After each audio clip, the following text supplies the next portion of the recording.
മഞ്ചേരിയിലെ unity college വിദ്യാർത്ഥിനിയായിരിക്കെയാണ് ഒരു പതിറ്റാണ്ട് മുമ്പ് തെസ്നി ബാനു മതമൗലികവാദികളുടെ കണ്ണിലെ കരടാവുന്നത്. അനീതികളോട് പ്രതികരിക്കുന്ന പെൺമനസ്സിന് നേരെ മതമൗലികതയും പൗരോഹിത്യവും യാഥാസ്ഥിതിക മനോഭാവവും അണിചേർന്നതിൻ്റെ ഇരയാവുകയായിരുന്നു തെസ്നി.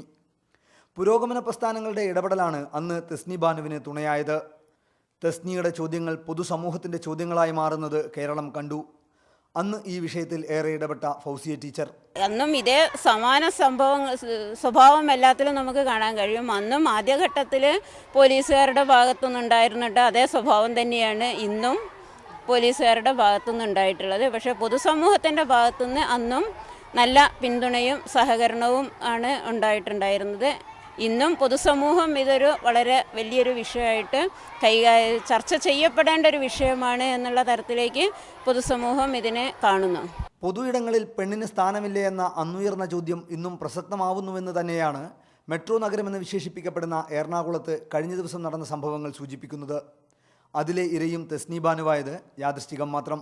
നമുക്കറിയാം, നമ്മളിപ്പോൾ 50% വനിതാ സംവരണം കൊണ്ടുവന്നപ്പോൾ പോലും സന്ധ്യാസമയം വരെയുള്ള പ്രവർത്തനം മതി സ്ത്രീക്ക് പൊതു ഇടങ്ങളിൽ നിന്ന് പെരുമാറ്റച്ചട്ടങ്ങളടക്കം കേരളത്തിൽ ചർച്ച ചെയ്യപ്പെട്ടാണ്.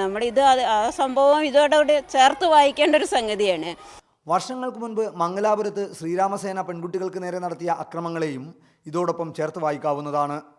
സദാചാര പോലീസുകാരായി രംഗത്തെത്തുന്ന ഇത്തരക്കാർക്കെതിരെ ജനാധിപത്യ ശക്തികളുടെ കൂട്ടായ്മ രൂപപ്പെടണമെന്ന ആവശ്യമാണ് പൊതുസമൂഹത്തിൽ നിന്നും ഉയരുന്നത്.